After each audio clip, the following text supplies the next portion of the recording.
Alright, hi everyone. Sorry you had to wait so long. That's my bad. It's all about being a responsible person, I guess. My girlfriend doesn't have a car, so I want to make sure that she gets home safe. And that's the reason why. So, yeah, I guess. You know, one thing is priorities when it comes to YouTube stuff. Yeah, that's all well and good. I totally respect, like, you know, my YouTube channel or anything that we do for the show. But my number one priority is keeping it in reality, even though I work in fantasy. We do tons of fantasy stuff, but you can't remember about the real people because cosplay you can wear, people you have to live with.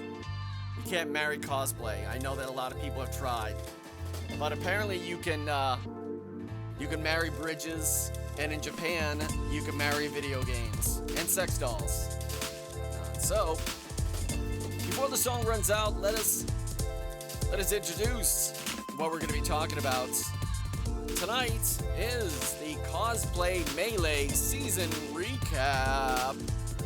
And my guest this evening, one of the contestants on Cosplay Melee, episode 4 of Cosplay Melee, Josh from Bossier City,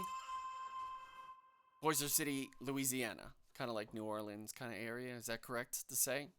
Actually, it's Bossier City, but everybody here is weird, so you don't have to pronounce it correctly. It's okay. We're not mad about it. It's French, right? I believe so. Yeah, it's a little bit of French. So let me just close that window out. There goes the music, and I made sure to put out to the friends Phil. And of course, Phil's recap and review this afternoon while Phil was doing his, does this show move on to the next season or has it been canceled? Broke Black Man, BBM, welcome to the show. He goes, fuck it, Taka, I will marry you to cosplay. The internet can make it happen.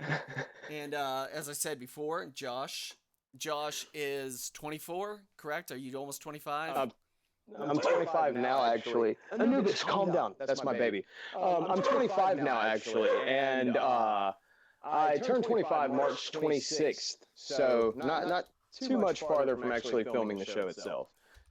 Nice. And your Facebook page and your brand itself for cosplay fabrication is Cosplay Armory, correct? Yeah, I'm with Cosplay Armory. I'm a single one-man unit. And I build all kinds of just crazy, elaborate cosplay things that are super durable and made out of EVA foam because it's like my favorite material. Amen to that. You know, I just purchased my first sheet of Warbler. Yeah, it's not cheap. It's not cheap. Shout out to Amy. Hi Amy. Amy also says hi Josh. Smiley face. So she's happy. Oh, hi! Very cool. Also, it's a play. I'm glad that people have been able to show up. A lot of the people that I talked to earlier, and of course, I put the word out on our Discord channel. But all right, so we have a lot of stuff in common. I believe that you have far more experience than I do. How many years have you been doing this, Josh? I've been building props and armor for about 12 years now, if I'm correct. I started out working with the Pepakura program. It's where you get on the computer and you split this 3D object into, like, I don't know, 10,000 small polygonal pieces. And then you have to print all these pieces out on cardstock paper and cut it out with a X-Acto knife. And then glue them together with crazy glue. It's like origami 12.0. It's insane. And then I discovered foam a little longer down the line.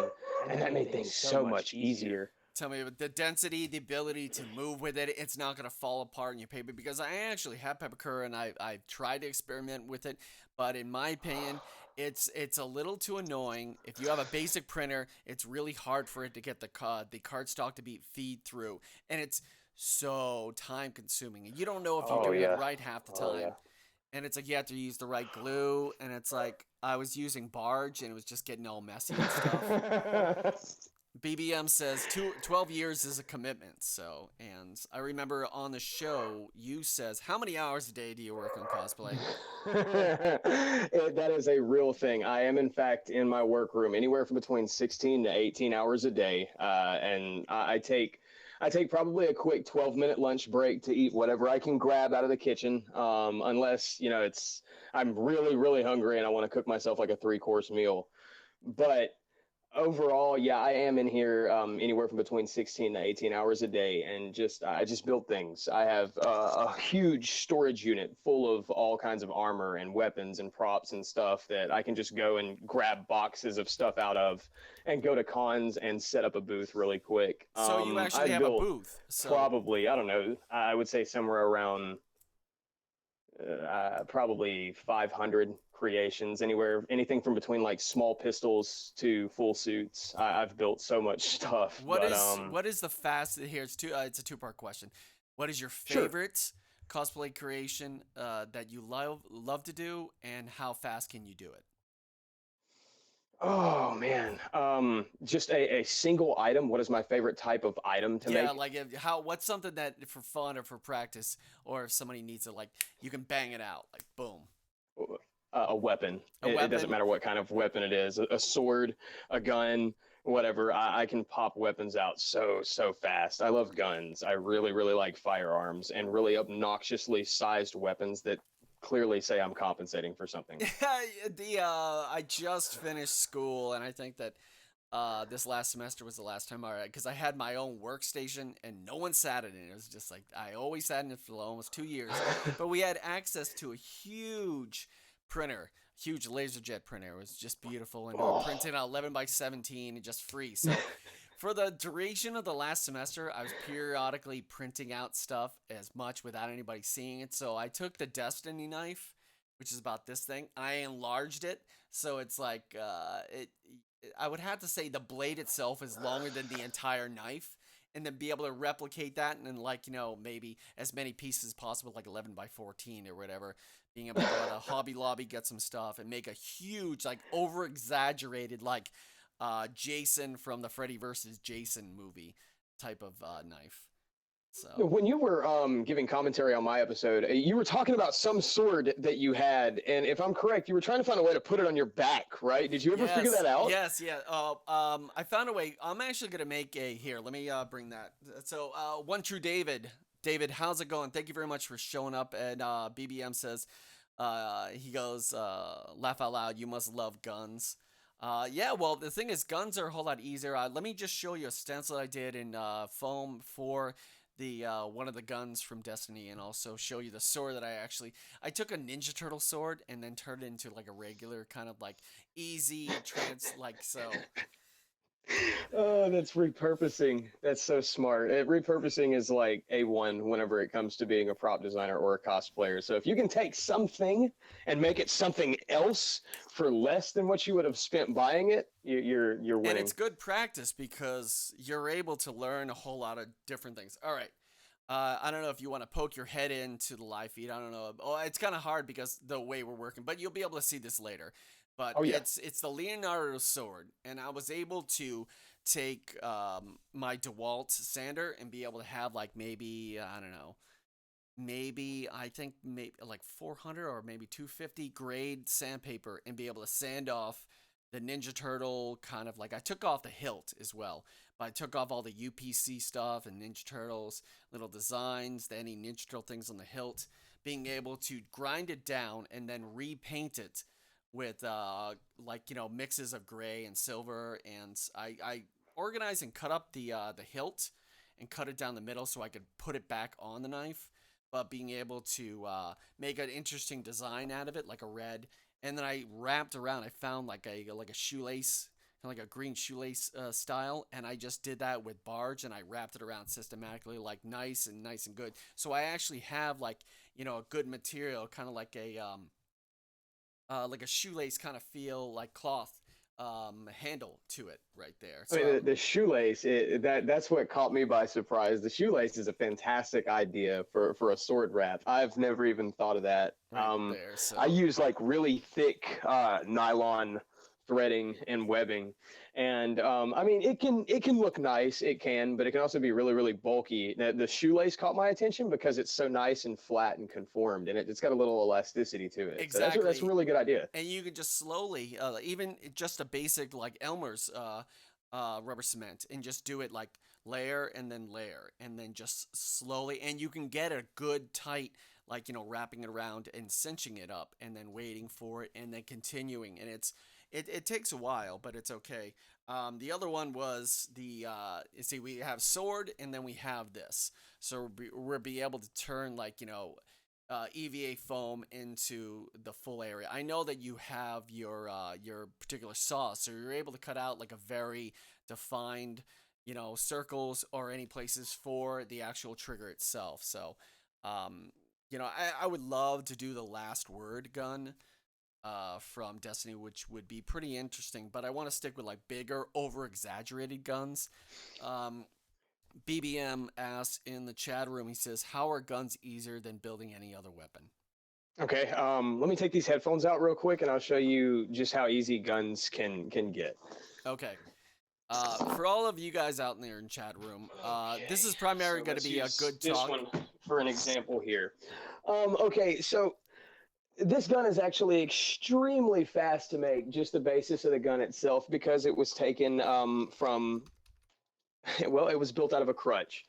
Uh, Nice. Hey, here that's is that's the resourceful right there. yeah, here's the stock to the crutch. It's got a different gauge of metal rod added just to accent through the rest of the gun itself.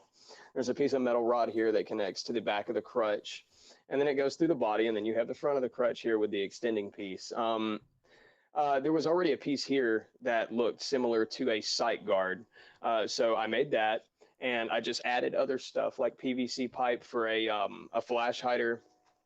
The grip here is completely made out of foam. The body is made out of foam, but this was a piece actually taken off of an airsoft gun. This was just a frame that was on a small shotgun, and it looks really nice over the bolt and the receiver here. And of course, there's been other pieces that have been crafted out and added to it out of foam. But the reason why it is so easy to make guns is because you can literally make a gun out of anything. I mean, as a kid, whenever I would run around with a crutch, I'd be like, "Mom, look, I got a sniper rifle," and I would extend the crutch to like as long as it could, and I would run out in the yard and make gun noises. So, I mean, the idea from essentially creating a gun out of a crutch is just using your resources to the fullest extent. If you're good with foam, and you can take something that already has the form of a gun, you can build around it so fast. This was done in about 6 hours. This is a really really fast build because you already have the body and the basis for it, and it's super durable too. I mean, it's metal.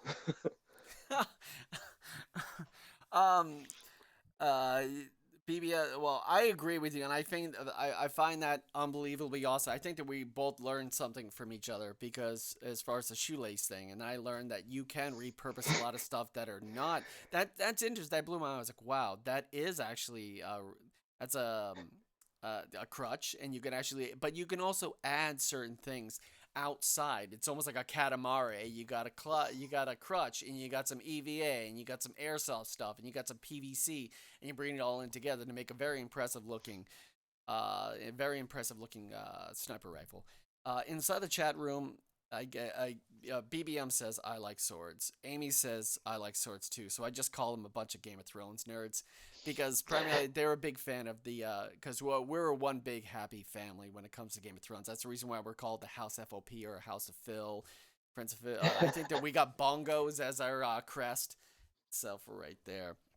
Six. Okay. Also, Amy says she prefers swords as well. Swords are great, but it's a whole lot harder. Also, if you want to make sure that you do it right and how big you want it to be, your imagination can possibly just go anywhere. But also, it seems a little bit interesting because you could sort of screw up a I sword. mean, I do have some swords to show off for our sword fanatics. If they absolutely need to know why swords are harder than guns, I don't mind talking.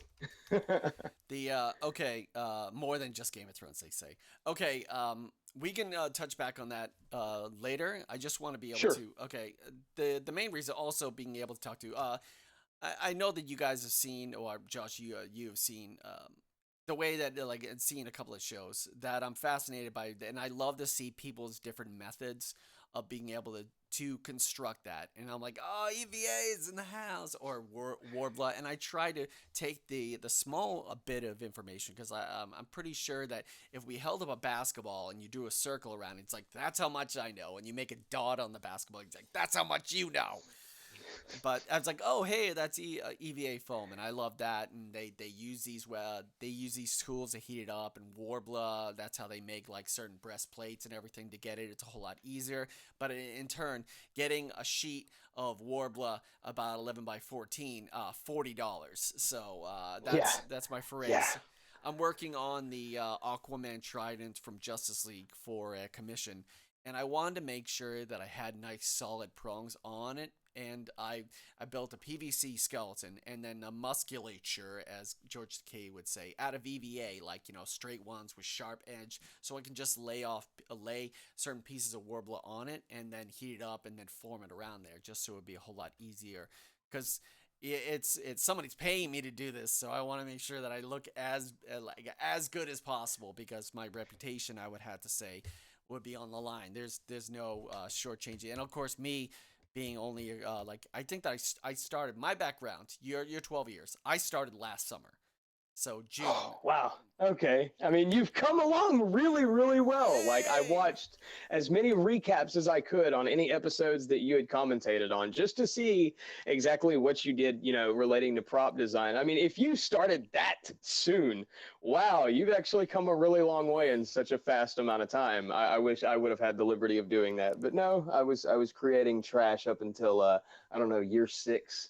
You've actually got really good looking stuff. So I Thank you very much. I applaud you on appreciate that. that. I was in, I'm fanatic. Like I need hobbies. So I wanted to find something that wasn't video games that I needed to be able to like. I consider it a meditation kind of thing, and I learned a lot from watching one particular YouTuber over and over and over and over. And his name is Zeng Prod, so Xieng space Prod, like specifically for the Arkham Knight, and be able to replicate exactly what he was doing. Also, Evil Ted. Yeah, And I yeah. just got into. I met Bill Doran from Punish Props at PAX Oh East, man. so it was so good. And I got his Oh, books, and I was able to stream. I wouldn't say stream snipe him, but I knew exact because I was following his Twitter. But telling him how big of an inspiration he was, and be able to watch that. Um, I want to learn as much, and I absorb so many things. I think that I put in more than 300 hours just in the Arkham Knight just to get it. I think that was like Mach 3. I think it was like the third version I did. The first mask that I ever completed was the Destiny Hunter mask. Very proud moment right there, and I have some crappy ones that are in the back, like the red hood that I experimented with clay and primers, and Honda red and 1,000, 2,000 grade sandpaper, just very specific because I wanted to say thank you very much, BBM. He says Taka knows his shit. Um, I try to, but it's all about research and just trying to oh yeah. be the best. And I had an exuberant amount of time because I'm on a scholarship program through the veterans organization because I spent some time in the military, and they pay me to go to school, so I didn't have to worry about getting a job. So Yeah, all the yeah. way up until maybe Black Friday, I didn't have a job, so I was able to commit to almost as many hours as you, and it's amazing. And first of all, let me say this, mano a mano, voice to voice. I would have to say that me that's the weirdness of the reaction commentary channel, because I jump the gun or make assumptions or say whatever's on my mind, and I had that verbal diarrhea. I do apologize if I Who said anything. cares, man? Exactly. No, dude. I have seen so many stand-up comedy skits of where they just pick some dude in the front and they're like, "All right, you're the asshole now." So no, man, it's fine. I enjoy shade humor. You have a lot of it, and you know how to throw it well, and I Very applaud you cool. for that. I really like it. Don't I apologize I at was all. You keep doing amazed. you. I honestly thought that I was like, when I first got the message, like, comment from Jackie Craft, for because she was by far the best on Game of Thrones. We will talk about that episode momentarily, But I thought that she stood out amongst all the other people, and the fact that she didn't win was a travesty. But she reached out. She was like, "I really like this. This was great." And I'm like, "Okay, I'm on a streak because one person in the show likes it." And then uh, you're one of I would have to say your biggest fan. Your mom, who has a YouTube stuff and she follows you, she reached out to me and commented. I'm like, I was so worried. Yeah. I'm so worried that on the lines of the paragraph, it was gonna be like someone talking shit to me, like, how dare you say that? And I'm like, wait a minute, this is actually pretty cool. And then I was like, oh, why not? It's like, hey, I would love to have Josh on the show. And then you contacted me, and you're talking about the shade humor and all that stuff. And I was like, wow, this actually could be a thing. I was like, but I'm still waiting for the girl. I'm still waiting for the girl who won the Game of Thrones to contact me or whatever, or just I mean, if you'd like me to get Emily to put a few good words forward, I can. no, I'm all set. I'll pass on that. So, what do you call it? Yeah. Oh, I appreciate that, Amy. Amy didn't think I was so hard on you. The thing is, all the people that have reached out to me, I really appreciate. I think that, you guys have put your heart and soul into that, and you've stood out. And the fact that now, did you apply, or were people like looking for people on social media for this? Oh no, TV show? I saw that a friend of mine had tagged me in something. It was just in the comment section saying that there had been applications going out for what was titled a new cosplay show. That didn't catch my attention as much as the fact that it said that it was a new cosplay show being put out by Sci-Fi. Yeah, So I was like, yeah. okay. I'm like, I'll go ahead and I'll throw my credentials out there and see if they give a damn. Ironically, this same day, I got a phone call. That's about as much as I can say about that process, but it was just the fact that they thought I was good enough to reply to me that day, and they're like, "Hey, we want to hear more from you." And I was like, "All right, this might be the start of a pursuit of a dream, so I need to stick with it." That's what awesome. I did. I like the fact that I would have to say that when you introduce yourself, you were the first person that was actually shown on the. We're gonna focus on episode 4 first because that was your episode. Sure. But they introduced you first, and it was pretty cool to say you're like, you're very new and you have something to prove and everything. And the thing is, I would love to be able to promote, any kind of person who's cosplaying. The fact that I did remember after rewatching your episode that you were like, I don't really have a big Facebook and a huge following and everything. But the thing is, who, so you just shifted over. And the fact that, right now you have so many people doing cosplay, but the fact of the matter is that a lot of them either purchase it through commissions, or you have like one or two people, or they purchase it itself from like online China distributors and stuff. And maybe they find tailor or they sew it. You really haven't seen the volume of people actually diving head deep into foam and cosplay in the spotlight for a long time. Like it's been a while. I think that maybe Cosplay Melee they may have had one version of the show that wasn't like what they have now. And it's pretty interesting to see, like, people like you are definitely going to, granted you've been doing this forever, it's what seems like forever probably to you, you would definitely have the momentum to be able to have, because all these other people, because I wrote down exactly who you were up against, and you had Becca, Steven, and Kate. Mhm. And I remember that according to the show, I wouldn't say according to the show, but at the end of the show, we found out that Steven won. I don't know if you can speak upon this, but not divulging anything. But do you think that a lot of reality TV shows, because I pointed this out with a little bit of shade, that the majority of the people who are in reality TV shows, regardless, they seem to win on that sympathy vote, more or less, like, because I was worried. I was worried about a lot of these episodes because it's like, oh, I have this, and and I do this, and it's like, everyone wants to fight for the underdog and everything. So I felt like it was just a little weird to see that itself. So Oh no, I can personally say that the challenge itself was indeed about lights. Okay, everybody except for me had lights. I didn't care if I won or if I lost. I'm a dude that does this for a living. I get to cosplay and I get to keep building armor, whether I walk home with 10 grand or I walk home the way I did. Stephen had two little girls. If I'm correct, he had just I think he said he had just gotten a new house. Yep. So yeah, I would have done travesties with that 10 grand. I would much rather him take that home to his little girls. It was not a loss for me. It Yeah, really because you wasn't. stepped I in was with just there to nothing. cosplay. I just wanted to see somebody win. I didn't care. It's the experience because just like I've seen in a lot of like whether it be American Idol or Survivor, a lot of the people who sometimes don't win go on to be bigger than a lot of stuff. I hate to throw out like American Idol because it seems like me and Phil watch way too many dumb reality shows, or I used to. I do remember that out of all the people that I probably want, like out of all the contestants for American Idol that did not win, I think that like Chris Daughtry probably did the best out of all that stuff. Not only he unbelievably awesome voice, great career, and a couple of record deals. He's also the guy who's a little sweet on the Dr. Pepper commercials. Did you know Oh that? yeah. Oh yeah. Little sweet.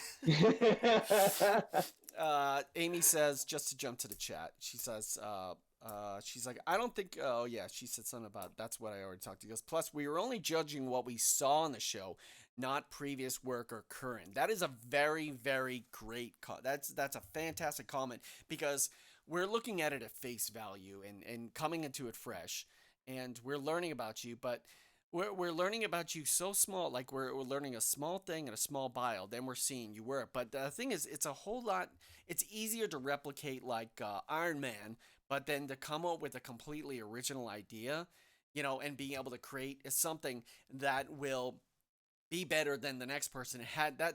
That's a great competitive environment. B, you really need to be creative because the thing is, anybody can replicate stuff like a 3D printer or whatever. It's like, oh yeah, just cut and cut and cut. But then when it comes down to like, be okay, I have this and I have this and I can think about this, because we're trying to replicate something. We're Oh all yeah. trying to follow this certain idea that we have. We've seen pictures on video games. We've seen stuff on TV shows. This is how it should look. But the people who are able to do that and then go one step ahead and be like, well, I added this, this, and this. That's like, okay, you're thinking outside the box. Some people like it, some people don't like it. People want exact replicas, some people want interpretations of it and stuff. So I think that was really cool.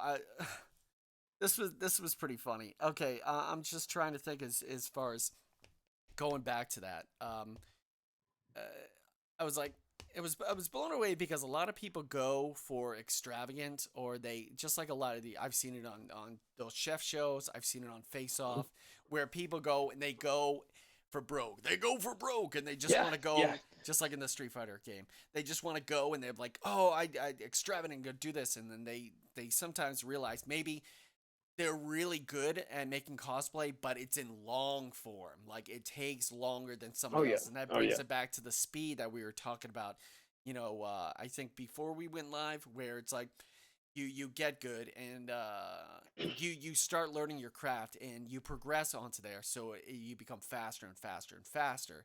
So essentially, being a cosplay fabricator, you have justification for charging more because you have a high turnaround. You'll be like, not only can I do this great, it's gonna be specific. You're also gonna get it before them. And I'm not trying to undercut them, but this is what I do on a regular basis. Because me, I couldn't possibly, crank out another Arkham Knight armor, like a full detail armor, because that took forever, and I kept screwing up. And it worries me that be like, okay, that's great, but it seems like it's that Mona Lisa or something. I couldn't replicate that Mona Lisa if I tried because I would miss Well, you certain see, the things. the reason why it took so much longer is because when you have an original character, you have a direct concept. You can look at what you've created. You already know the dimensions. You already know the curves. You already know the points to contact together.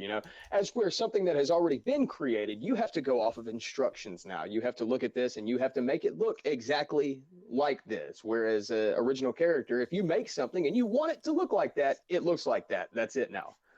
Yeah, I think that's what, in my opinion, that was definitely the downfall of I think Kate, because I'm just trying to jog my memory that the final three was Michael. I'm sorry, it was Steven, you. I got my notes wrong. Steven, you, and Becca. You did it again. Oh, I wish I had more people in here to clap for you. We kept laughing so hard about Michael. Uh, but yes, the last three of us were myself, Stephen, and Becca. Yes. Yeah, and I liked Becca's idea, but for me it was just it was a little. For some reason, it didn't. I don't know. Didn't make a great impression on me in regards to like, because I'm so used to certain, like, we all have our certain tastes. So for what I think would be like, no, it's Josh and Steven all the way. But then other people would be like, well, I like Josh, but I really like Becca and everything, because they could be fans of certain genres. Oh that they yeah, have, oh yeah, so. yeah. We all created amazing suits, but I believe I believe Becca's decision in material that she chose was ultimately the downfall. Because Warblet does take a little more time to work with because it's a very finesse material. It's made for detail, very thin and clean cut armor. And in 2 days, you don't have enough time to work with Warblet, especially when the other two competitors are working with EVA foam, and that is literally the king of speed building. Yeah, the thing is, there were so many different styles that people were using, like, foam pads and scraping them down. It almost looked like fiberglass installation, like, the stuff that you would lay your insulation for your house down, like very solid pieces. Then you got the EVA. You can have all. It was really cool. Like, it was impressive because not everyone was given the exact same material, and it allowed. It was like, what is your strength? What do you use? Great, we'll stock. You know what? Also, the thing is, I love the fact, because you guys probably got to work with all brand new stuff, and it was just nice and fresh, and it was just like a buffet of cosplay tools. So I was like amazing, but that was in itself probably. I would have to say the least favorite was, of course, the Game of Thrones. But I would have to say that the majority of all those ones were strong. There was a lot of comical moments and a lot of close calls, in my opinion. It's like I wasn't quite sure, because it was a neck and neck. I would have to say I would have to say the I can't remember his name, the Asian guy with the ponytail. It was, I think, the superheroes one. Yeah, that was God, I can never pronounce his name correctly, but we're just gonna call him Catman. I can never pronounce. Yes, okay, I mean, his name begins with a D. I know who he is. He's actually Becca's hubby, boyfriend. I don't exactly know what their status is right now, but I know they're a thing. Oh yeah, because she was from New York as well. That's right. That's right. So the he had the Wildcat cosplay. I thought that was so tight. Oh. I really liked the first episode, but my favorite ones was War Games and the superheroes ones, and of course, the least favorites were the last one, as far as the anime one, and the Game of Thrones. The first one was a really good opener, but I'm glad they didn't go with, like, trying to go and like, oh yeah, Game of Thrones fans are out there, let's just entice, because that would have been, in my opinion, that would have been a series murder. Like, if I saw it, that was the first episode they wanted to showcase, and I saw that, and be like, I'm out. I'm out. It's like, really? Because, okay, we can glance over, but the first episode was great because it was a great introduction, and Xavier knocked it out of the park. I was like, it was amazing, and just his skill level. It was like, Catman and Xavier's skills were far beyond, a lot of the competitors. It almost seemed like it wasn't fair. Because you have Catman, who's a creative director in New York, whose job it is to be able to have attention to detail right there. He's doing this, and he's doing this, he's doing advertising. His whole entire world is the world outside of graphic design. Like, it's in graphic design, which I am. Like, I appreciated him because he has a job which I intend to have, hopefully, in the future.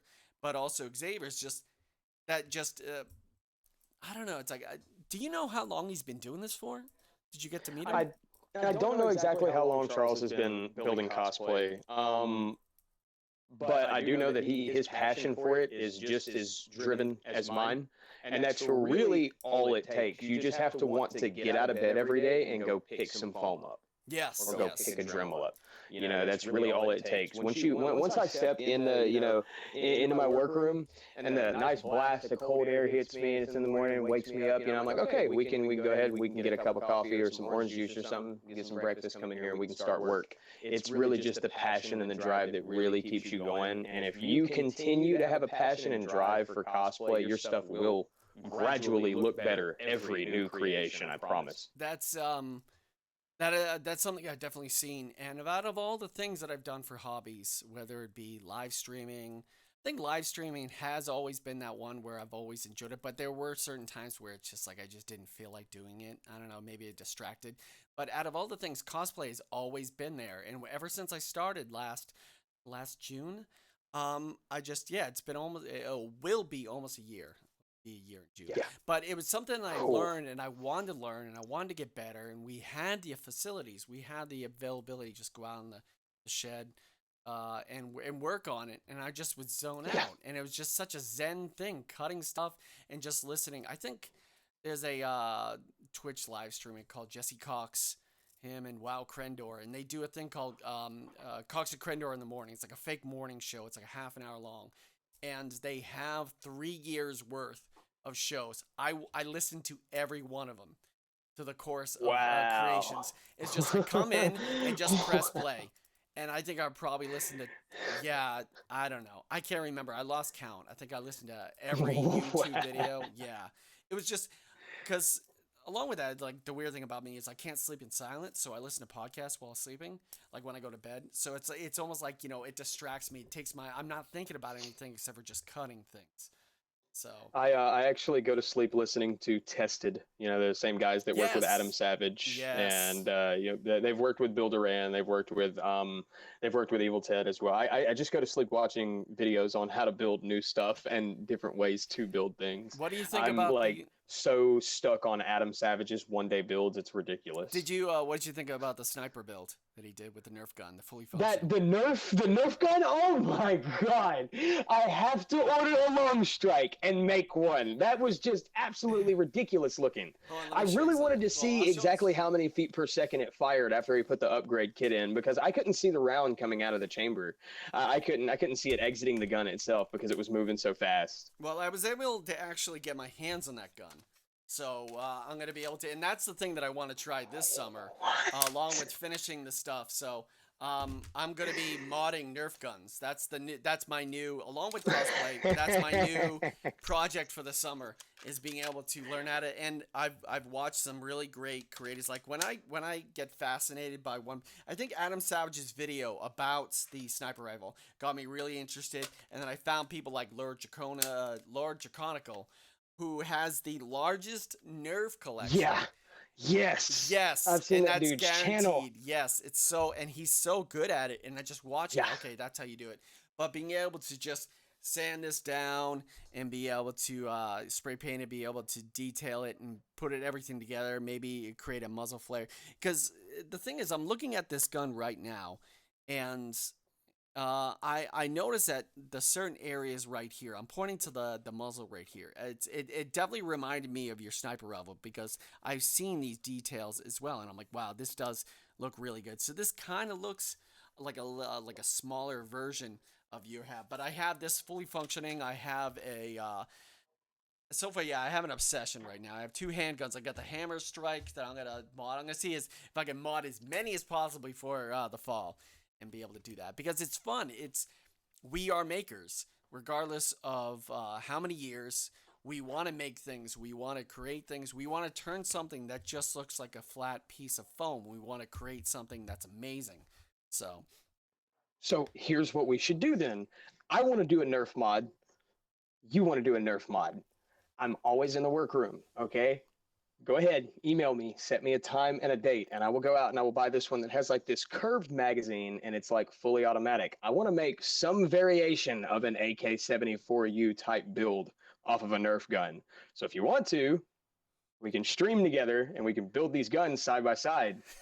And I'll give mine away. I'll give mine away if you want to promote your page or whatever, or your channel. I'll do that as a giveaway. You tell me how many subscribers you want to reach, and I'll give it away at that. Right, at that right. Well, peak. we can definitely both build. It would be great to do a simultaneous live stream, kind of Yeah, like this, where me and you are both working and being able to detail like, hey, how's it going? And like, I'll throw a little bit of shade your way, like, hey, how's it going? Oh, you missed the always. spot.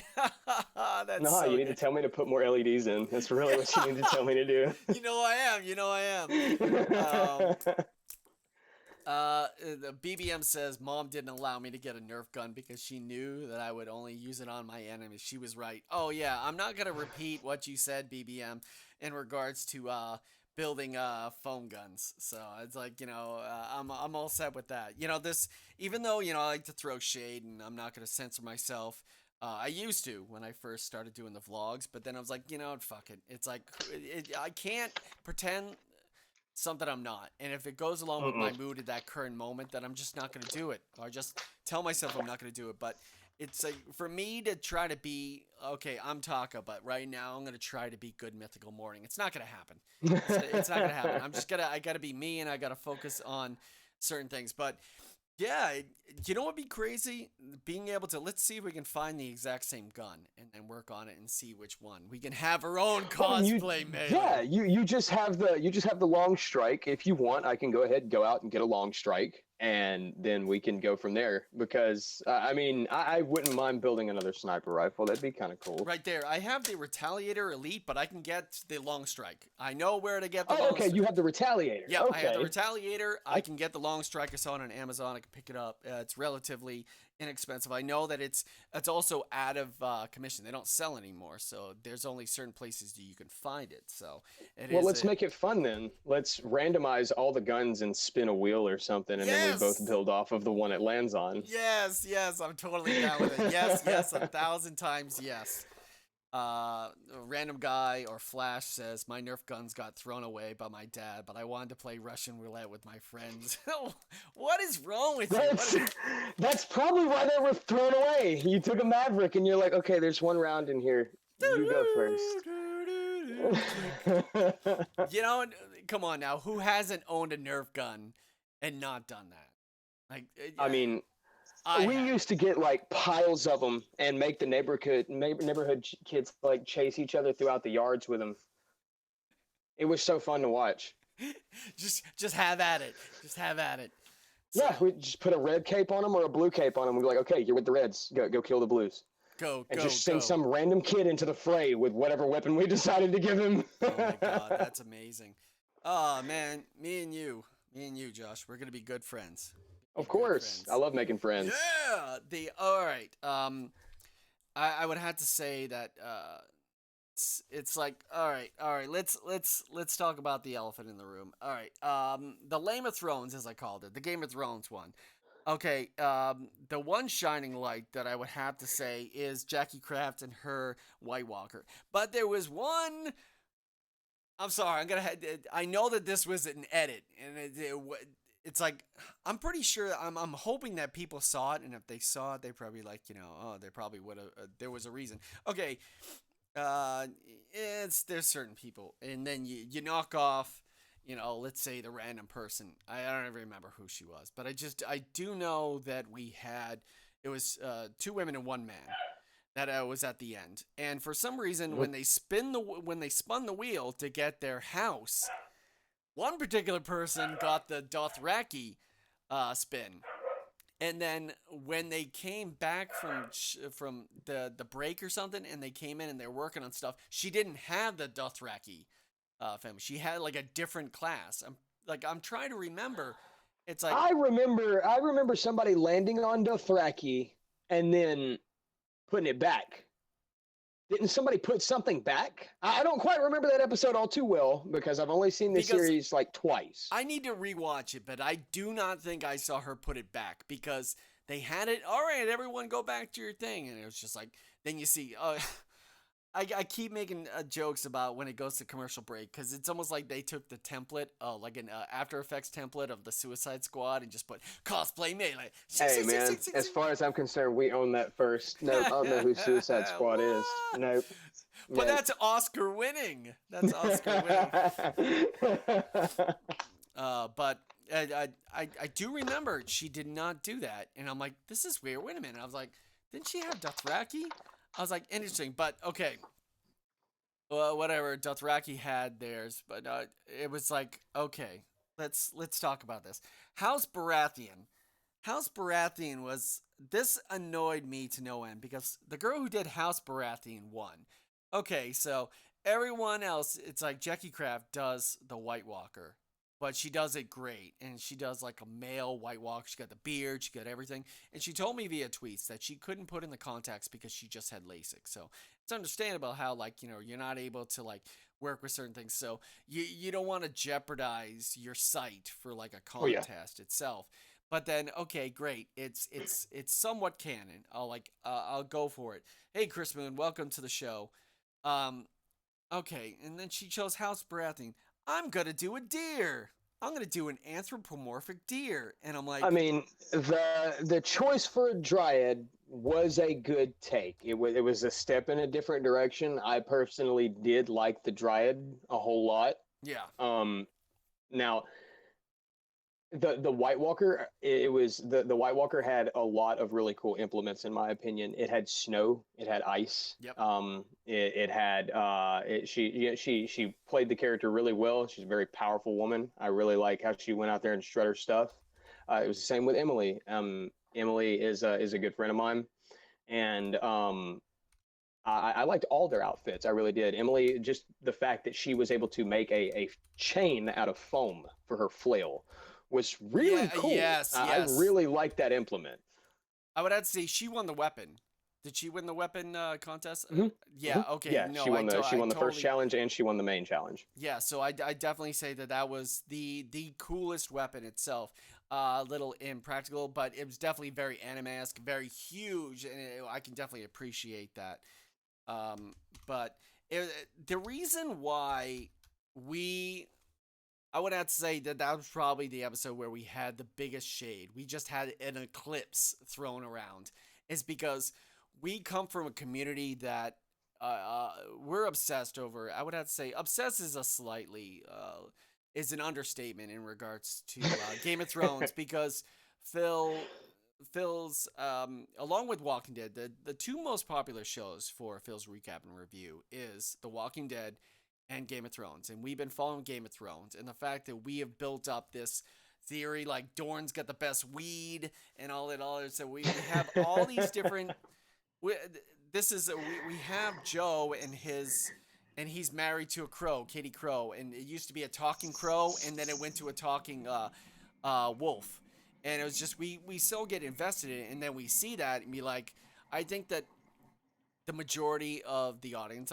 they wouldn't mind me saying this, the majority of them have seen cosplay, but not that all familiar with it and are very impartial on one side of Game of Thrones and the TV show and maybe the books than on the cosplay. So to see an original interpretation of that was maybe a little off-putting, maybe like, well, what's going on here? I expected this certain thing. So, but it is fun to throw a little bit of shade, but I think that I tried to do my best at the end of the episode to recant if necessary, recant any of my opinions because and also I would like to try to if I do continue any of these things to put a disclaimer saying that these aren't the views expressed or the shade expressed is not my true thoughts on the matter and it does not reflect well it does reflect possibly Phil's recap and review because we're all pretty much snarky and shade. Just ask Joe Dirty Locks who runs Dirty Issues with I and well we all run together but it's named Dirty Issues after Dirty Locks. We're like a 3-person kind of like group. And oh man, talk about rants and everything. It's like they have their own sound button that says "Shut the fuck up, Joe." So it's amazing because he doesn't like any movies. He hated Westworld. He does this. He'll trash upon this. It's what are you doing, bro? What's going on here? And they're like, "Oh fuck this!" And get the fuck out of here. Because we're all here in Massachusetts, and we love to we love to haze and talk crap and whatnot. So okay, It's Amy. okay. It's pretty much like that here in Bossier City, except nobody does it to anybody's face. Ah, they all do. I'm going behind the back. Amy, Amy says, of course, she has her icon is of a Game of Thrones character, one of the wildlings. The guy with the heavy beard, love him. He's quite the man. Quite the he actually. Believe it or not, Josh, once you see my picture and stuff, or if you get a chance to see, I used to have a huge, like, wildling type beard. And I used to have slick back hair, and I was like 230 pounds, and now I'm like a skinny guy with, like, no facial hair and whatnot. That was like back when you were like Black Ops, right? Yes, yeah, Yeah. Yeah. yeah, believe it or not, I played Black Ops, and I used to smoke cigarettes, but now I'm skinny and I'm wearing my Star-Lord jacket and I vape. Cause vape is cool, bro. Oh, he made it sound like it was such like a horrible bestowment. He's like, now I vape. Now I vape. No. And that's it. Oh yeah, I can do magic tricks. Watch this. Check this out. It's a vape. It's a spinner on a vape. Oh, magic. You have a fidget spinner on a vape? Yeah, it's spinning a fidget spinner. What? It's spinning on a vape. I just, that's how I communicate with the ancient hipsters. That's how I'm able to. No, they're not ancient. None of them are ancient. This They is all want to New be Age ancient. stuff. They want to be ancient because I've been spinning fidgets since I don't know since when it was cool. No. Mm-mm. Do you get a lot of hipsters in Louisiana? No. There's a few, but they weed themselves out. Like there's not very many hipsters down here, as much as there are like they're more so like folk music advocates. They really like Mumford folk and music Sons? and Pabst Blue Ribbon beer. Pabst Blue Ribbon. I love the fact that a friend of mine told me that his grandfather used to love Pabst Blue Ribbon because it was cheap, but now he's like, goddamn hipsters. They just love it. And they rose up the price. Now I can't afford my best beer. I had to go drink Bush. Bush. I can't drink too often anymore. I don't like how it makes me feel. I don't even drink anymore. It's I don't want to get reality or too personal and stuff, but I just passed my 365 days. So I was just trying to I don't know. I think the reason why I lost so much weight is I stopped drinking. So I think I'm trying to go, like, hey, I'm trying to go the healthy route. Why not try some vape? I mean, it is a little healthier than cigarettes. It is. See, guys, see. It is. This is coming from somebody that does not own a vape and will occasionally smoke a cigarette. It is most definitely a little cleaner than ingesting butane-coated tobacco. You know what? I just noticed something. That you're wearing exactly what I used to wear during, before, because I'm normally wearing that, but I just decided to wear my Star-Lord jacket that I got. But this is the jacket that you saw me in on the show. I've just destroyed it. Yes, that is right. Oh, shit. The what do you call it?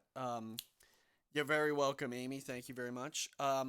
It's I would have to say there was a lot of strange. It's just I think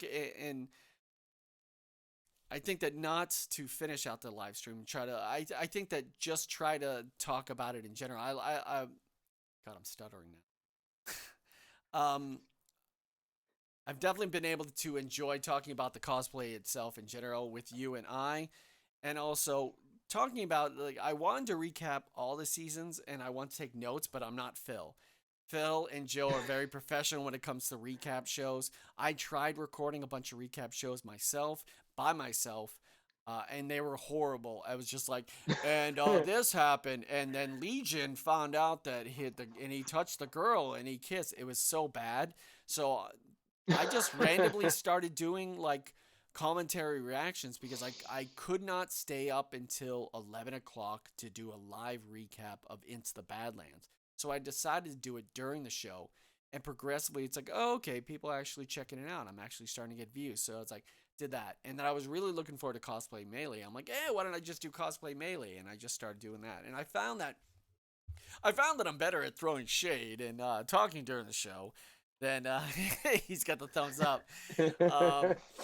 Than doing a full recap, because I can't take notes. It's like if I take too many notes, it'd be like, okay, and then this episode goes. I'm going off of a fan's perspective, making it more earnest, I believe. Because if I had that, I would be like a radio show or maybe a TV show. It's like, in this episode, I just remember I think I'm talking about the most memorable moments. You have the premiere itself. The one I disliked probably the most. You have the cosplay one that was more or less, it's like, okay. It's just, it wasn't, I don't know. There's certain, I'm trying to think about it, and it's like, okay, it's not really memorable to me. And it's like, I do remember certain parts about it, and I think I was a little bit too snarky and talking with the audience to be able to be like, oh, okay, oh, he won, okay, great, awesome. But I would have to say that the okay, Flash, we get it. We have one viewer who constantly he has multiple accounts, and he'll come up as random guy Flash and talk, and then he'll log into future Flash, and he goes, "Oh, I can't wait for tomorrow," and then he'll come up as Killer Frost. Man, yeah, it's gonna be great, and then Vibe, yeah, it's gonna be so dope. So I took a screenshot of one of the chat rooms. It was pretty funny, but there. Let me get your opinion. I know that you talked about the Game of Thrones itself, and I know that I don't want to talk too much because I know that there's certain things. It's almost like American Ninja Warrior people. They can't talk about who won or what they saw inside. Like you can tell they're like, oh, like so how big is Christian in real Oh life? yeah, there's a lot of stuff that we can't talk about. There's a whole lot, but I will answer his questions to the best of my allowance. So, yeah, oh, I was about to ask one question, but you probably couldn't answer that. I mean, you can ask it, and I'll just Okay, tell you if I can or not. let me ask you. Uh, it's sort of a trick that reality shows do. Like they would. There was a thing called Solitary. There was the reality show. I can't remember what it was. I think it was on G4, and it lasted an entire season, but they recorded it in 3 days. Now, was Cosplay Melee filmed in like a couple days or on one day, or was it stretched out for a couple weeks? Oh no, the clock you saw on the wall was a real thing. Okay. That was a Okay. real thing. Good, good. That's very that's oh, okay. While we're talking about let's take a break from one of those questions. I'm gonna check out the chat room. Josh, could you show up the chat room wants to know if they can see your sword? Yeah, I have a few, but I'll show them my favorite one right now that Yes, I'm working on. yes. Cool. Yeah, yes, Okay, Amy. so Let here I have Josh what I show call us a the storm sword. blade. I'm gonna go ahead and pop these headphones back in. Okay. This is something that I'm working on right now. I want to create a character variation called a paladin, and a paladin is going to be uh, a power armored crusader, pretty much. This sword does in fact light up. Oh, Um, you got lights yeah, on there. yeah, I got lights in it. Don't worry, How many they're in there. layers? How many layers of foam? Like what? Where did you get is that one dense piece of foam put together on a No, pole? this is 5 layers of EVA foam. This is five Wow. solid thick layers of EVA, and it's got a rake handle through it because I really, really like the grip on this thing. It is a good solid. Now, is that a rubberized foam handle, like for the rake? Did they have like a Yes, rubber base? yes. How do you hide your seams? I have my seams with a belt sander. Belt sanders make it really, really easy to hide seams, and of course, since you watch a lot of Evil Ted, you'll understand that there are 3 gradients of sanding blocks that I'll use Yep. just to hit it with the heat gun afterwards and really form fit that foam to make it look like one solid piece. My problem was originally when I was trying to hide seams, I would actually use the Dremel, and it would make a No, lot of I stuff mean uneven. that's not a bad decision. If you want a pointer, instead of using the grinding bits that normally come with a Dremel, use a stone bit and polish it. Oh no, no, have you? That's the one I use. Yes. That's the one I was able to use. No, I wouldn't use the cone one, like the pencil shaped one, or like a really hard one, because I was able to get one of those like stone ones and be able to bring it down itself. Because there were a lot of Hmm. odds and bits. Because I think the reason why the Arkham Knight suit took so long is because it was a learning process, and if I screwed up, that's the reason why the Arkham Knight helmet took so long, and it was like the third version because one I made it too small. The other one, the first one I screwed up on. Second one I made was far too small, and the third one was just He was so specific, and I was going off. And the problem was, I was doing it freehand. The Arkham Knight mask was Oh, all okay. done in freehand, and everything. I think the majority of the Arkham Knight suit was thanks to Ares Armor on Etsy, ARES space armor. He makes some really good Batman stuff, but I was able to order his Snake Eyes template, so I was able to use the bodysuit, but Okay, cool. the actual details for the Arkham Knight in regards to the fantails and the A and everything, I did all that stuff. I took a picture, and because I work daily in Illustrator and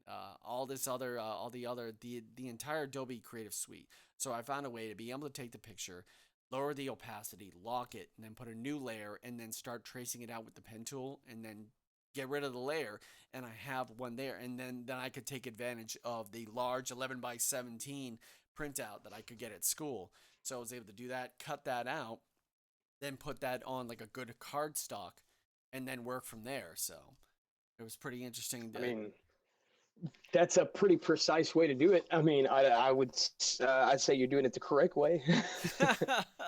It's I think that I took the long way around for the majority of the time. So where can I?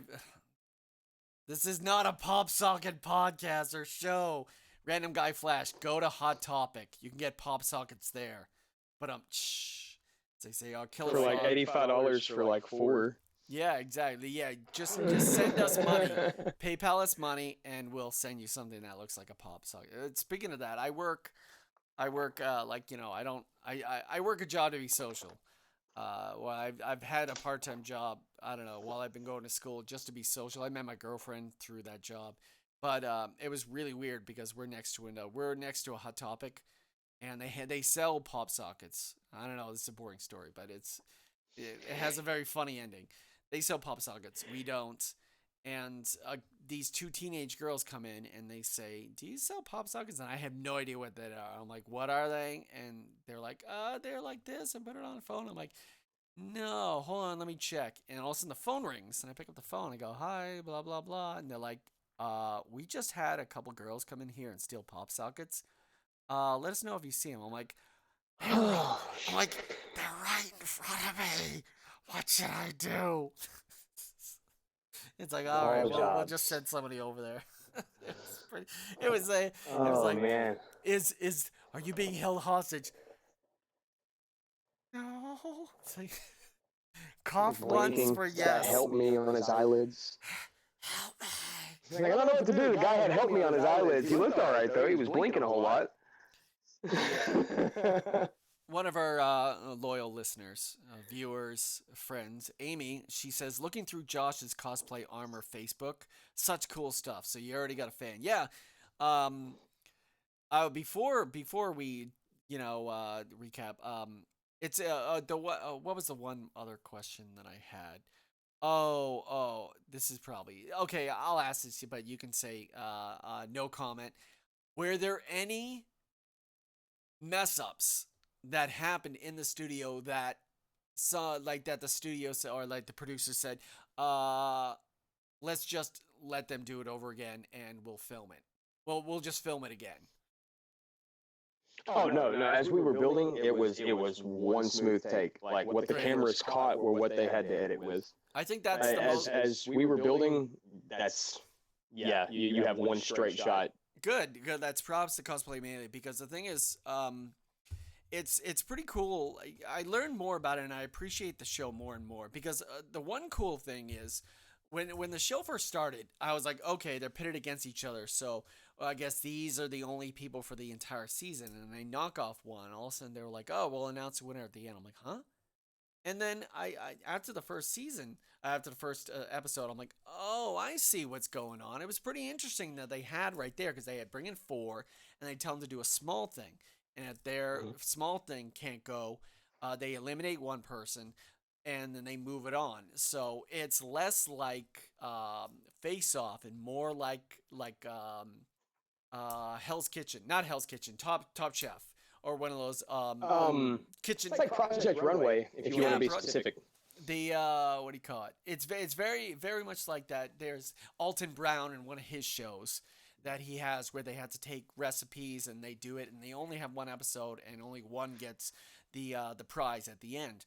But also the other thing that I do appreciate to them, in all fairness, except for the except for the fourth person who got eliminated right away, the fact that they have no first place and second. It's just this is the person that won, so we don't know who was second, who is last, and the fact that it's an all unfair, like, okay, I just like this person better, or the fan has spoken, or the judges are. It's essentially where fans just make the decision, like, oh, I thought this person was better than this person. This person. Yeah, I mean, to some people, the winner of the episode wasn't even the winner. There are always going to be people who have favorites, and I think that the show essentially is about. Somebody just walks away with 10 grand. Nobody loses. Yeah.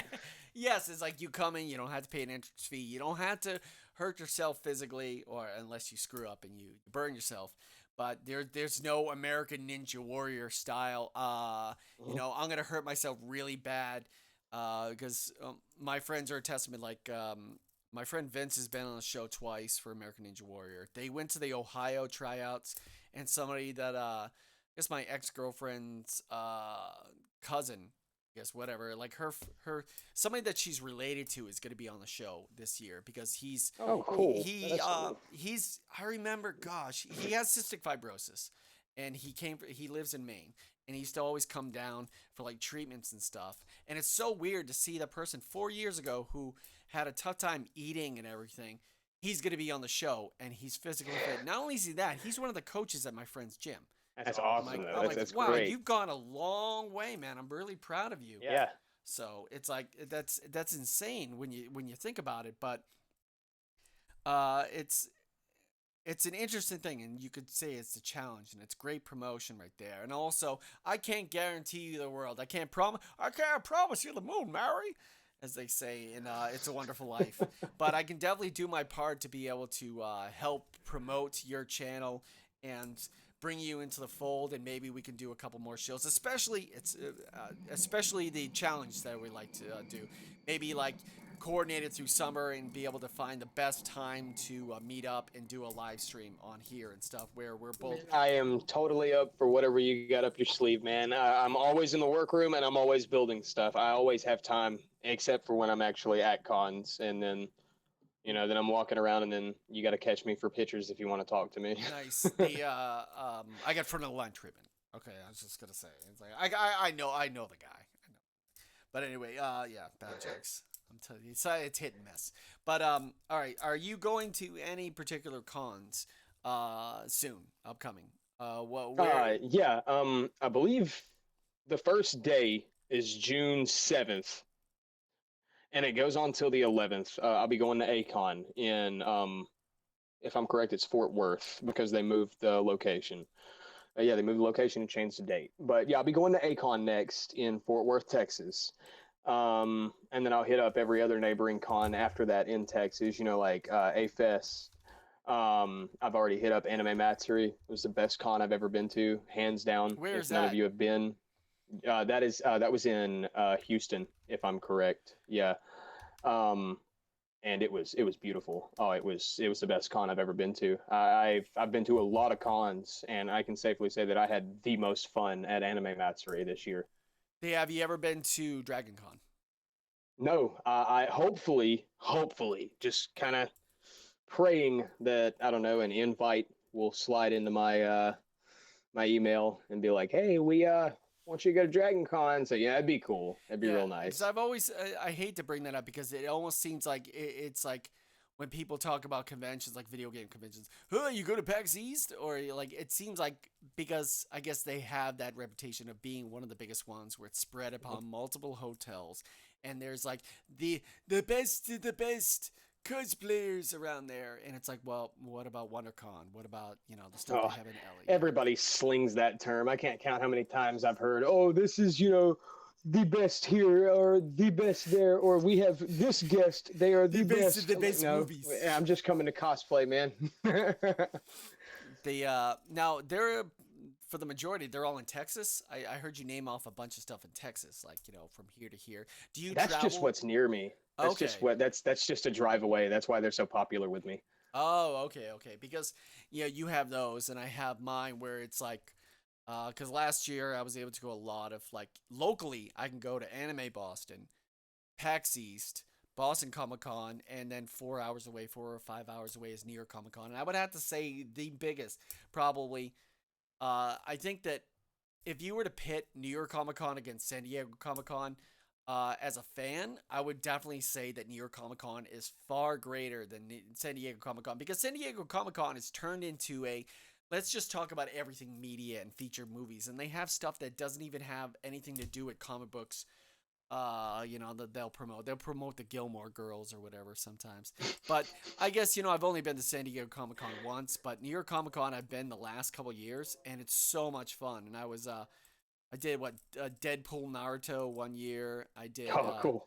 it was like I got like the Uchiha vest, and it was all black and everything. It was pretty dope. But Arkham Knight was last year, and I was like the only Arkham Knight there, so I was just like, hey, at least I did something right. Well, I mean, you see, it's so hard for me to relate to like cons as a whole, whether it be a comic con or an anime convention or whatever. It's because I'm not really fans of comics or anime or manga or anything. I don't know too much about like any of the new anime that's out or any of the new manga that's out. I don't know, I've maybe picked up a comic and read like maybe two in my whole life. I just like to build shit. I So just you're want to just go going and off of like show impressions everybody or my something you craft. saw. So you're basing off like certain ideas from your head or something you would have seen or through someone thought. Like, have you ever laid down and like when you try to sleep, you're constantly constructing things in your head and be like, because I found like Oh try yeah, oh yeah. and be like, okay, we'll put it right here, and I'll be able to maybe I can add some LED lights in right here, construct it. I can do the sanding this way. And you're always trying to think. I found that I've been doing that recently, just trying because there's never enough hours in a day, and you can attest that because of your long drawn out. In regards to, because I think that the first thing I said when you said that on the TV show, I was like, when does this guy sleep? It's like, sleep and eat and Yeah, everything. Because yeah. I remember having a crazy ass Sleeping schedule. and eating it happens. It just happens very quickly. It's like the Kramer sleep. It's like sleep for 20 minutes here and 20 minutes there, and just cumulative total of that day is maybe 5 minutes. Well, I mean, I've got a little bed assembly under here, under the under the work desk. So if I decide to sleep in the workroom and I don't feel like going in there or going back in the house or anything, I can just be like, okay, and I just move my chair aside and roll up under my my workbench. Nice, nice. Has your family ever said? I haven't seen Josh in a couple days. Where's Josh? Yeah, I get regular calls from my grandmother and my mom just making sure that I've eaten, or if I need to be brought anything to eat, or if I want to go to eat with them. Just essentially making sure that I'm alive and I've gotten at least 6 hours of sleep. Very cool. Um, let me just ask. I want to make sure that your voice isn't doubling because here, say something. I'm saying something. Okay, it seems like I'm hoping that your voice isn't doubled and stuff because I normally on my live streams I have to add an audio output and an audio input. Like if I'm talking via my mic, sometimes the stuff that people are talking or saying on via the computer doesn't go through. So Okay, okay. oh man, if your voice is doubled, I'm gonna cry. I'm gonna cry right on Well, I mean, camera. couldn't you just take the audio off of this portion that I'm implemented into here and still have it on the main portion? It's here. There. Here, say something. Say something, Josh. Things. Okay, well it comes Speak. through. Let me just ask right here. This is horrible. When I was like, uh, hopefully they would have pointed that out. I'm hoping. Was Josh's voice doubled? Oh no! How unprofessional! I'm hoping. Let's hope that right here. Voice would have been doubled. Yeah, I agree with you. I think somebody would have said something. Because they've been asking me questions. Everybody seems okay with it. Yeah, and they were able to. Anyway, so okay, some people don't like going to cons. Some people like going to the cons. some people are living in the Midwest, some just aren't. Local, some people read too many comic books. Some people just want to play with metal swords. Some people just love Nerf. It's its own preference. That's a reason why there's certain. I guess that's the reason why it was so different for Cosplay Melee itself. Like it was pretty unique in regards to the stuff. Like it was like a cooking show, but with cosplay and people I would probably hang out with in real life. So okay, cool. So random guy Flash says so far so good. So I will be the judge of that when I listen back. But all right, let Check me. it anyway. Yes, yes, yes. Was it that way, Amy? Right there. Here, let me just ask her. Was Josh's voice good the entire show? No doubles. Oh, anyway, okay. So, finishing out. That's really nice. Now you were able to do that with your saw to be able to get that all those certain details on the top edge of your sword, correct? Oh yeah, this the serrations were made with the scroll saw, Yep. and I cut one piece out, and then I took that same piece and then just traced it out in half-inch segments. The blade itself was made by using a combination of canting the bandsaw to a 45-degree angle and then cutting it, just running it across the bandsaw. It works really well because I have a very high TPI on my bandsaw belt, and then I just run it across the belt sander here, and it gives me that nice form-fitted look that makes it look like all one solid piece. I did that with the back as well. There's still stuff that needs to be put on it, like the motor plating and a couple, maybe like a large tube that just shows it has a lot of power behind it. Because, I mean, it kind of is supposed to hit with like 3 kilotons of kinetic energy. So, I mean, it needs to look really heavy. Okay. Last two questions. One particular is the hardest question. Not the hardest question, but it doesn't have to do with the show. It has to do with cosplay in general. How hard is it to learn how to create a proper beveled line without a machine? You just have to really take your time. And by taking your time, I mean not grabbing a dull blade and not holding the ruler straight, making sure it's aligned, and just running through it. No, I mean, like if you want a beveled line, you can make beveled lines without machines. It's very easy. All you have to do is make sure that your blade is really well sharpened, and you hold your metal ruler that you're cutting the edge with really stable. And you want to move slowly down it. You don't want to just try to look cool and cut a 45-degree bevel and you know put it on your suit. If you want a really nice looking straight bevel, just take your time. It can be done without machines, but ones this big, if you're wanting to get a sword or a blade on a sword this large, I would recommend using some of the pink insulation foam and getting yourself a wire cutter because it's very Oh, easily okay. sanded down, and you don't have to use a large tool for that. That's what I was So trying to remember. if you're wanting to use one material, it would be better to use tools. But if you don't have the tools, switch to a different material until you get them. That's a very that you know what that's not the fiberglass you put in homes. It was the styrofoam. The pink styrofoam was what I Mm, saw a lot, and I wasn't familiar with that. It's like I found it's like it was pretty interesting to see. It's like oh okay interesting. Um yeah, it's a giant axe blade over there. oh Jesus that's huge. Tim Gertz in the chat Yeah. room he did talk to me about this, but I would definitely say that I'm a novice. Um, how much? It says.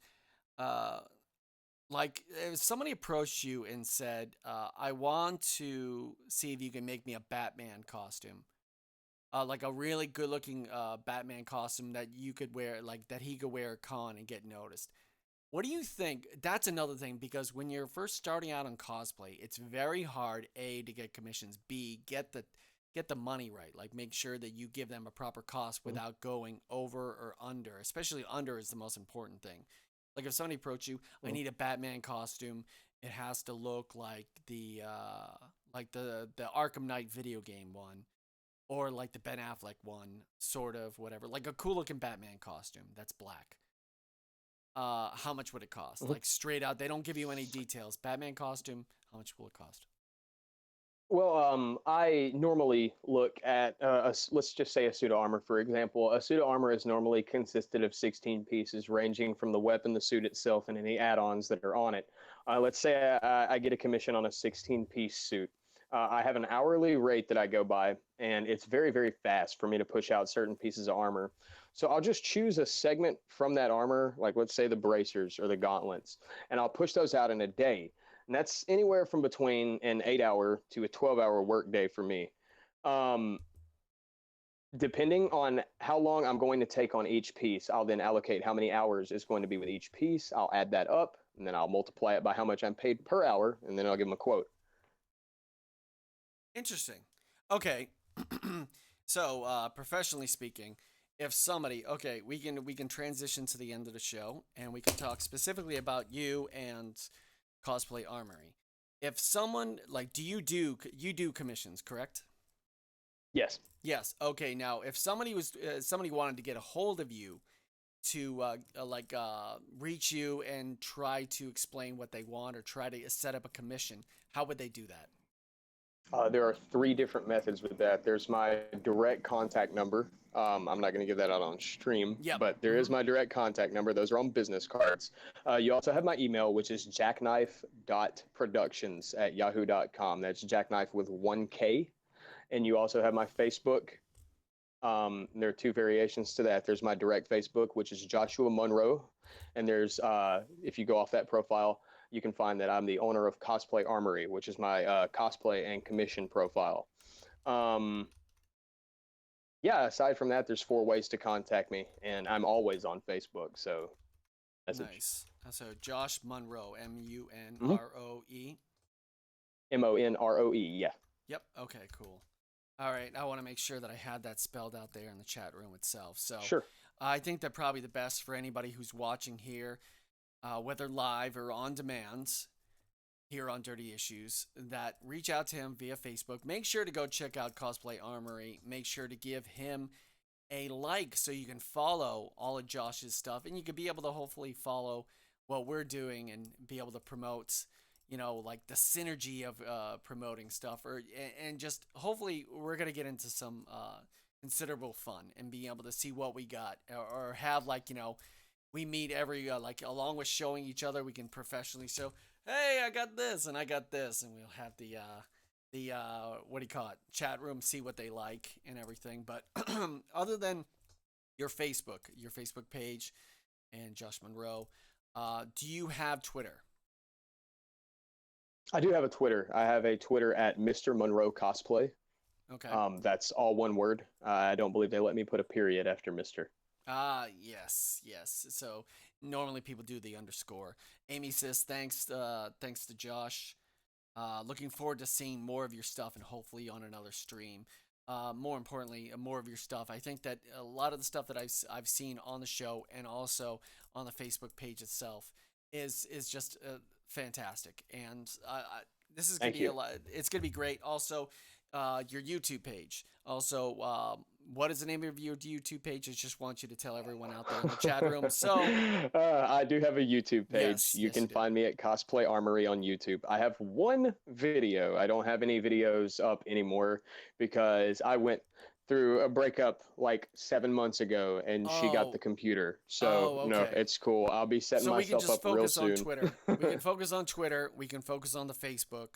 And if anybody out there wants to talk to Josh specifically about certain cosplay, whether it be Batman for Tim or any weapons for upcoming cons, whether it be East Coast, West Coast, the South, the North, Canada, China, you're gonna have to pay a lot of shipping. Just let him know. Please, definitely support somebody who is here. We support him, and you should too. I think that's the best way to do that. All right, let's see if we can pop in some music and close out the show. Close out the show. Normally, I don't normally play a lot of music. But I'm trying to get into it because I did do a weekly vlog. I was trying to do twice a week, and then it went down to one, and then I had to take a break because this semester kicked my ass. It was my last one, and I wasn't happy. I didn't get the grade I wanted at the end for portfolio, and I was like, I just gotta live with it and stuff. So, uh, that's all. I guess that's life. So that's life. All right. So hold on a second. There we go. Oh no, I'm gonna bring up the soundboard. So we got okay, cool. So I can bring this down. There we go. All right. So we can just bring this down a bit. And we're gonna bring up the chat room. Great, excellent. Whoa, hold on for a second. You're frozen. Hold on a second. There we go. Okay, now you're not frozen because it was a minimized window. All right. Thank you very much, Josh Monroe of Cosplay Armory. Make sure to go check him out. I'm Taka. You can find me at DigTalk on Twitter, D1Talk on Instagram with all my cosplay stuff. I've only been doing it a year, and you'll be able to see chronological order of all the cosplay stuff that I've done. Destiny and Arkham Knight, and one that I'm going to be wearing at Boston Comic Con, Deathstroke. I'm going to be working on the gun, possibly with Josh. Did the sword. It's pretty funny. Twitch.tv/DigTaka2. Hopefully going to be playing some PlayerUnknown tonight with Illusions. YouTube.com/Dirty Issues. Please reach out to Phil's Recap and Review on YouTube. At I Got Issues Man. At Dirtylogs, DIRTYLOCKZ. Brohawk Riley on Facebook. And big thanks to everyone in the chat room. Amy, Chris Moon, BBM, Quixote, Tim Gersh, The Flash, Random Guy, Flash, Vibe, whoever he decided to log in. Also, shout outs to The Real David. Thank you very much for checking out the show. Indeed, thank you very much. And Josh, I hope to talk to you soon. Talk to you via Facebook, and probably be a whole lot faster because I'm always on Facebook as well. We'll be in touch, I promise. Thank you so much for giving me the opportunity for this. Well, the pleasure's all mine. Thank you very much. Well, yeah. It's pro right there. It's pro. Bye, guys.